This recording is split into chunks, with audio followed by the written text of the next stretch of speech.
From time to time, I try and do videos that are for one spouse. So today I'm doing one just for the unfaithful spouse. I hope that you betrayed spouses still get something out of this. And in fact, I would be willing to bet that lots of you betrayed spouses are going to get something out of this, and you're going to have some things to add to it, and you're probably going to have some things to even maybe reiterate for me. And I know I've got your curiosity, but if you're an unfaithful, I really want to help you not make the mistakes that I made, because if you make some of the mistakes that I made, things are going to get worse, not better. You are probably going to damage your mate even more, and you're going to find yourself even more confused and uncertain. And when we unfaithful spouses feel confused or uncertain, we usually make even more stupid decisions, and we make things worse, not better. Typically, not all of us, but typically that's what we do, especially early on within the first 3 to 6 months of recovery. Now that I have your curiosity, what I want to speak to today is how to help the unfaithful spouse deal with a traumatized, betrayed spouse. Now, it's a pretty safe bet that if you are dealing with a betrayed spouse, they are traumatized. There's different levels of trauma. Some betrayed spouses are just dealing with a general level of trauma. It's traumatizing to be betrayed. It's traumatizing to hear or see or discover what your spouse has been doing with someone else. It is incredibly traumatizing. Now, some betrayed spouses, male and female, develop PTSD. It's more of a short-term PTSD. It rocks their world. There are some very overpowering emotions and feelings that they struggle with that affect their sleep, affect their health, affect their communicative patterns. It is a very real thing. And I promise you, there's thousands of you betrayed spouses out there that will attest to the fact that when you first found out, or early on within the first couple of months, you felt like or you developed PTSD, and it's absolutely normal. Now, that doesn't mean that every betrayed spouse has PTSD, but there are levels of trauma. And if you're an unfaithful, I just want to tell you, assume that your betrayed spouse is traumatized. Now, some betrayed spouses are not dealing with PTSD and not dealing with any kind of high level of trauma, but they are traumatized and they're going to work through it, and they're very competent and they're very in touch with their pain. When I say competent, they are aware of what they're feeling. They're in touch with what they're feeling and what they're dealing with, and maybe they have a high resolve, but they're still traumatized. And then there's probably the bigger percentage of betrayed spouses, male and female, who are traumatized. Their world has been just shell-shocked. They can't sleep. They don't eat. They don't want to eat. They can't really communicate a lot of their pain. And for some of you that always kind of pin me on, well, what time frame is this? This is usually from D-Day to as much as 2 to 4 months that a betrayed spouse is really suffering from the trauma, the insomnia, health issues. And so if you're an unfaithful, just understand they're traumatized. And here's a couple of undercurrents that if you are an unfaithful, I would say this to yourself during the difficult moments. I would say this to yourself in the quiet moments when you're by yourself, is that number one, always own the fact that you have put yourself here.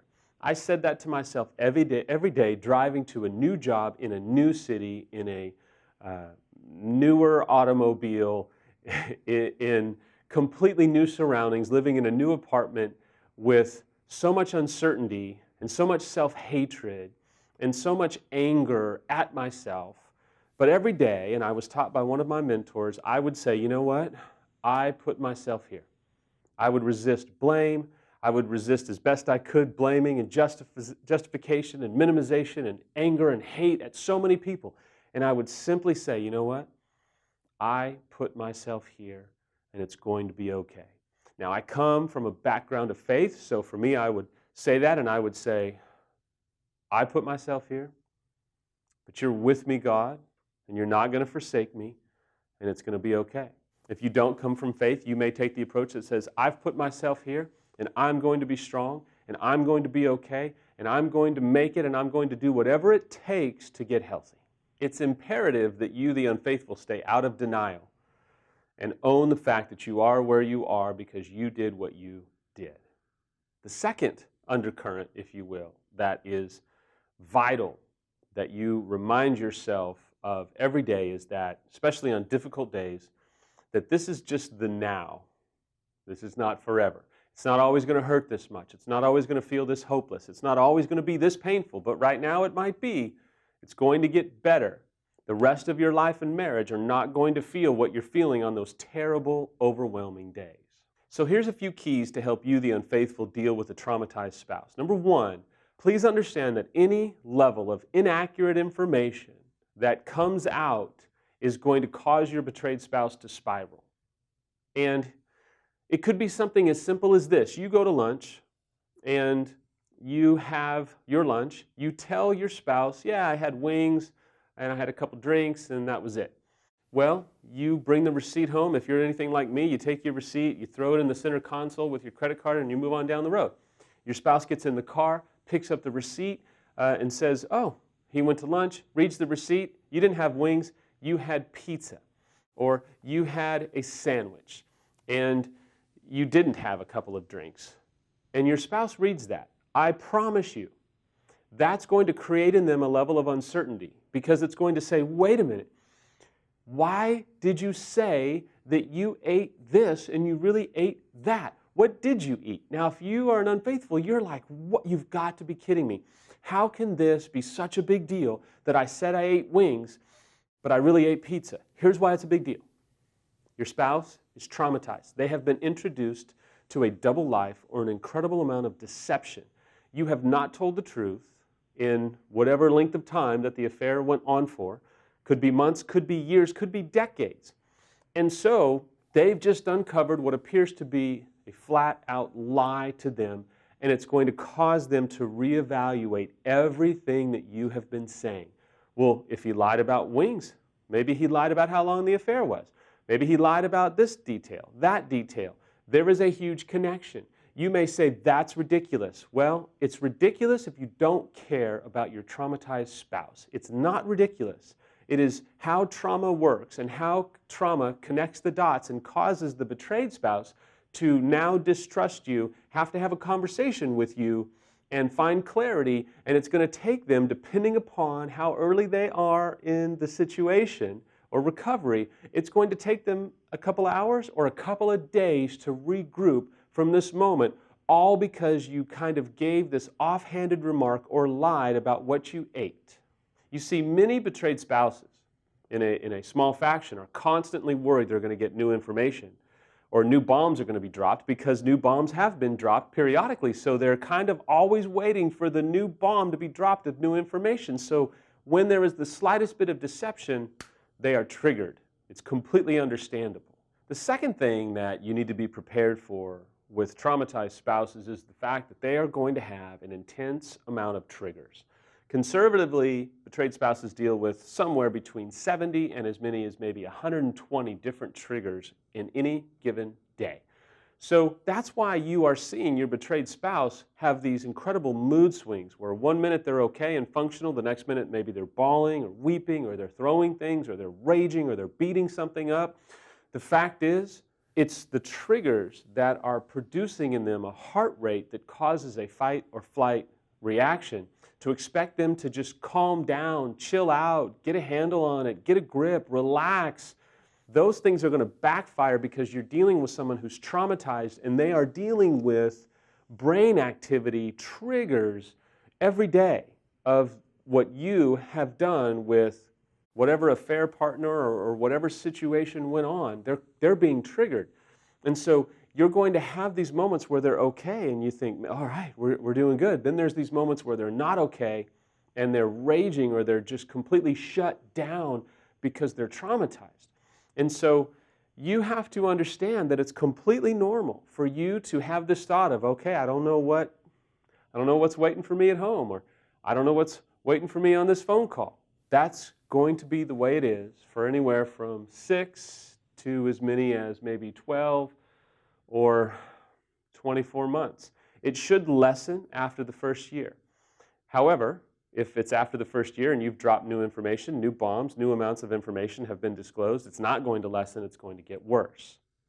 If it's not lessening for a betrayed spouse after about a year and there's not new information and there's not new bombs that have been dropped, you betrayed spouse may need to get better help, succinct help, professional help, or trauma care to help those triggers decrease substantially.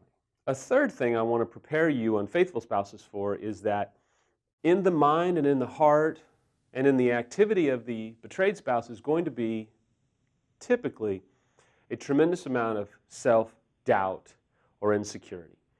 They are probably going to be comparing themselves to the affair partner or affair partners, or maybe even the adult entertainment that some of you have taken part of.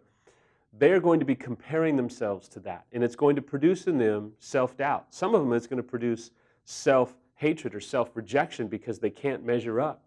And it's very easy for us, the unfaithful, to get frustrated and think, stop comparing yourself, stop doubting yourself, stop being so critical of yourself. I'm sorry, I gotta stop you and say, why do you think they're that way?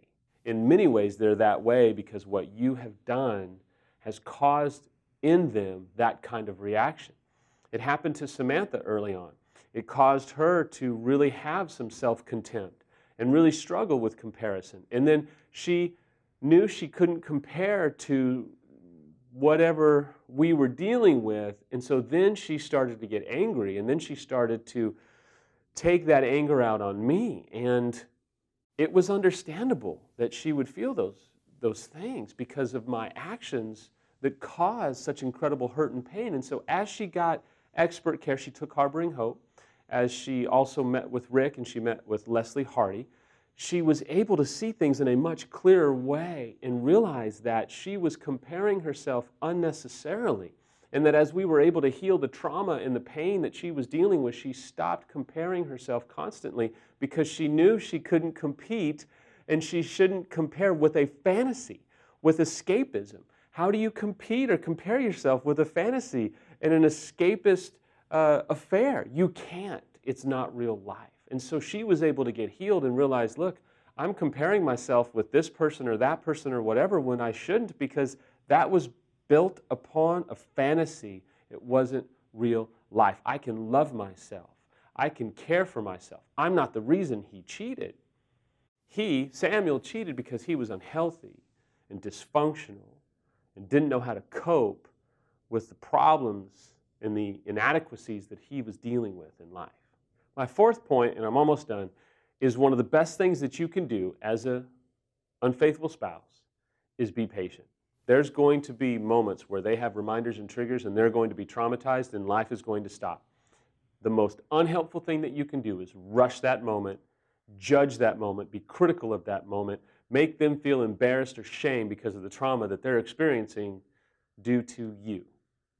And so one of the best things that I was able to do, and Rick had to beat me over the head with this, as well as one of my mentors, was to be patient, long-suffering, enduring in those moments with them. There was triggers when we were trying to be physically intimate. There was triggers during certain songs. The greatest of moments sometimes could get undercut by the triggers and the reminders and the mood swings. And you know what? Whose fault was that? That was mine. So when I was able to stop judging and shaming Samantha for that, it completely changed the entirety of our recovery. Now, it didn't mean that the triggers went away, but I can tell you what, it diffused them a whole lot quicker, and it made Samantha feel safer far faster than anything else that I was doing. So be patient. Put your seatbelt on. Stop trying to vacate the moment, but be in the moment with them. Remember, the definition of compassion is to suffer with. So as you're suffering with your spouse, you're making them feel safe and you're making them feel whole. Finally, one of the most important mechanisms of recovery is to get expert help. If you're dealing with a traumatized spouse, general care, superficial care isn't going to work. You need to get expert care. On the website, there's Harboring Hope, there's the EMS Weekend, there's the EMS Online, there's the boot camp. Find a therapist who is heavily experienced in dealing with infidelity. If you're dealing with PTSD, one of the best things that you can do is something called EMDR. You can Google it online. It's a fantastic professional system and approach to deal with PTSD. Military veterans deal with it and utilize EMDR, rape victims, molestation victims. If you're dealing with significant trauma, find an EMDR specialist, and I think you will find an intense amount of breakthrough and freedom for both of you. Finally, again, if you're an unfaithful spouse, be patient with your mate. Give yourself to the process. Remind yourself that you're here because of your actions. That doesn't mean to hate yourself and judge yourself. It just means stay present. Remember why you're here. Help your mate